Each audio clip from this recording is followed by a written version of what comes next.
debt. A lot of Americans are in debt, and there's so many different types of debt. And I think so many people just go into debt and don't really think about it. They don't know what they're really getting themselves into. So I want to talk about that for a little bit. Firstly, and the most popular type is just credit cards. Credit cards are one of the worst things maybe to most Americans. They're a great thing for some people like me. I use them as a tool. So should you use a credit card? Should you open a credit card? What do credit cards do? Americans are literally over $1 trillion of credit card debt right now. The average person is in a credit card debt of north of $5,000, right? Think of how much money that is of you owing that to somebody. This is what you need to understand. Interest rates on credit cards are insane. This is you paying them interest. So if I buy $1,000 worth of stuff and my credit card has a 30% interest rate and I don't pay them back the $1,000, the first month I now owe them $1,300. Think about that. That's insane. $300 I just lost. Or sorry, not next month. It's an annual interest rate, but it's still absurd. And so in my opinion, you should not be getting a credit card, period,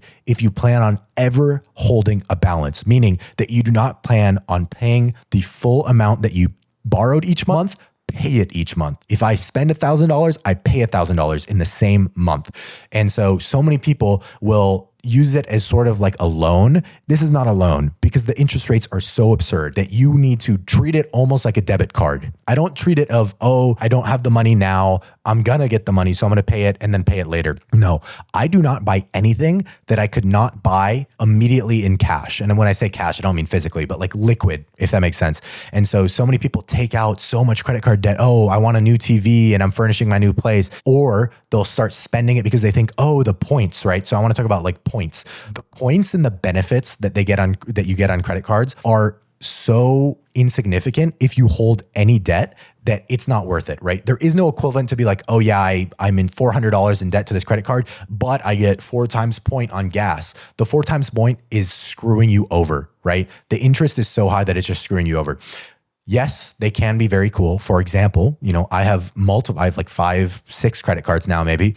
And sometimes I get to travel for free. Sometimes I get free stuff online. I can, get a lot more points back, a lot more miles back when I travel. I get access into the private lounges at airports and stuff like that. That's all really cool. But that's because I'm a responsible credit card holder and I pay my balance off every month. Some important notes about credit cards, because I think that people think, oh, I have to get a credit card to improve my credit score. It is true that you need credit history to improve your credit score, but there are things that will negatively affect your credit score. If you are spending above 30% of the credit line, meaning if they say you can spend up to $3,000 a month, if I spend over $1,000 of that, it'll actually start to negatively affect your credit score. So just getting a credit card and spending as much as you want is not actually good for your credit. Similarly, the length of time you've held a credit card is also important. And so the longest line of credit actually affects your credit score. And then the number of credit checks, but I'm not going to go into that here. There's a lot of things that go into your credit score. You can do that research on your own. But why is it important to have a good credit score? Well, because people use that as a way to see how reliable of a borrower are you. And so when you go to buy a house or to buy a car, then you will have lower interest rates the better credit score you are, meaning they will make you pay less because they see you as less risky. So it is important to build credit. There's a lot of credit cards out there, by the way, where there's no annual fee and it actually treats it more like a credit card or more like a debit card than a credit card. Those are great for people who aren't responsible credit card users, but still want to build credit. If you're wondering about my personal favorite credit cards, by the way, I use the Amex Platinum. I think that's what gives me the lounge access. That's what gives me a lot of points on flights. I also get an Uber credit and a bunch of other cool things that I personally like about having the Amex Platinum card. And then the other one is just the Amazon Chase card. I get 5% back on all purchases on Amazon, and I buy a lot of my stuff on Amazon. And so that's another great card. But again, if you're someone who will spend more because you get the points, then maybe you're not a credit card person. I'm someone who it's a benefit when I'm spending anyways. Another big type of debt that I see a lot of Americans go into is obviously a car loan, right?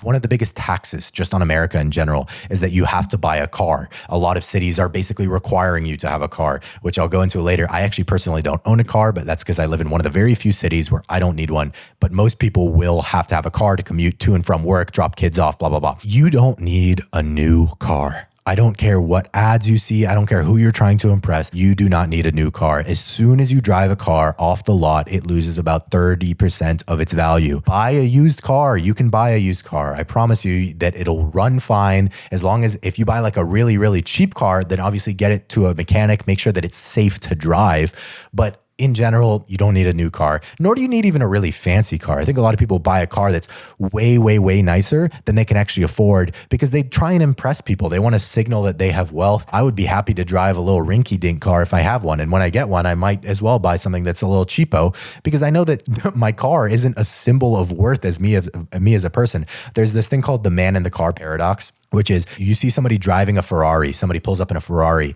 and you go, wow, I would love to be that guy, right? I would love to be in the car and be driving that Ferrari because then everyone would think I'm cool. But you aren't thinking about the guy who's actually driving the car. You aren't saying, wow, he's cool, he drives a Ferrari. You're imagining yourself in the Ferrari. So if you're not thinking he's cool, then nobody would think you're cool, right? Nobody really they just like it because they imagine themselves in that situation, but you don't actually get really the social status that you think you do from owning, for example, a supercar. And this goes for not, by the way, just supercars. If you can't afford a Mercedes, don't get a Mercedes, right? Get a Honda, get a Toyota.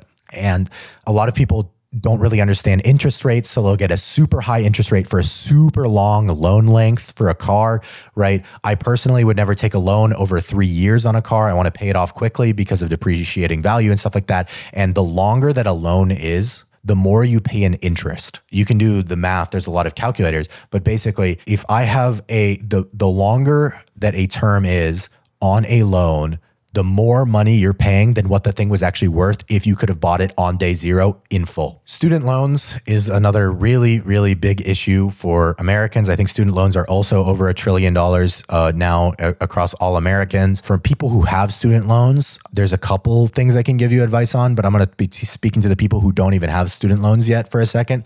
I personally have no student loans. By the way, I'm immensely privileged. I'm immensely grateful that my parents saved up money to pay my in-state tuition at Georgia Tech. I, again, cannot speak on how grateful I am and how privileged I am to have that. I will do the same for my kids. However, speaking to people, because I know that many people aren't in my situation, if you are going to take out student loans, right? If you're going to go to an expensive college, you need to have a plan on how you're going to pay those back. You cannot say, oh, but I'm just really passionate about dance or trumpet, so I'm going to go take out $60K a year and I'll worry about that later. I'll be the 1.01% of people who make money in those things and I'll pay it down. No, that's irresponsible. You can literally go into $240,000, if not more, of debt for something that you may never be able to pay back. Do not do that. I don't care if you're 18, 16, 17.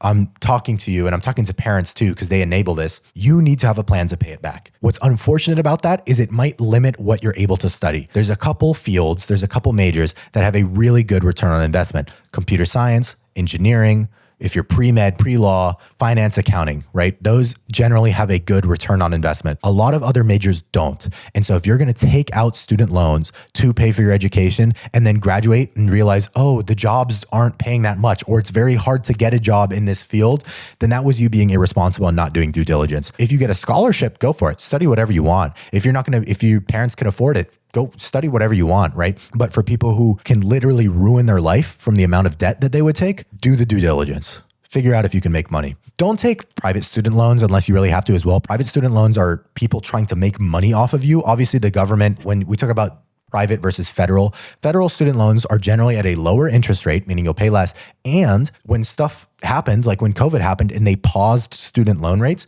private institutions didn't have to do that. So while everybody else wasn't having interest accruing, some private student loans were still accruing interest. So that's, again, when it's a company versus the government generally does have a bit better of your intentions in mind. Maybe not always, but in this case, they do. So if you can get federal student loans, do that as opposed to private. If your interest rate is higher than 7%, which is not going to be for most student loans. Most student loans are like 3% or lower. But if your interest rate is higher than 7% for whatever reason, this goes for any loan, actually, by the way, any kind of debt. The average rate of return in the stock market is 7% with dividends not reinvested, right? So just assume 7%.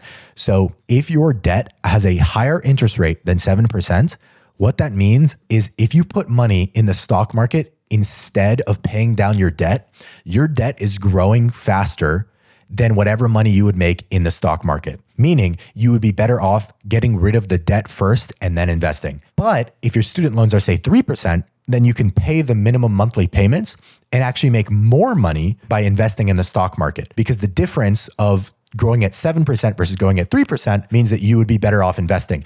Although a lot of people, I will say that it sort of like from a mental health perspective, it might be better for you to get rid of all debt. To say that you're debt free feels amazing. So maybe you'd prefer that and then start investing.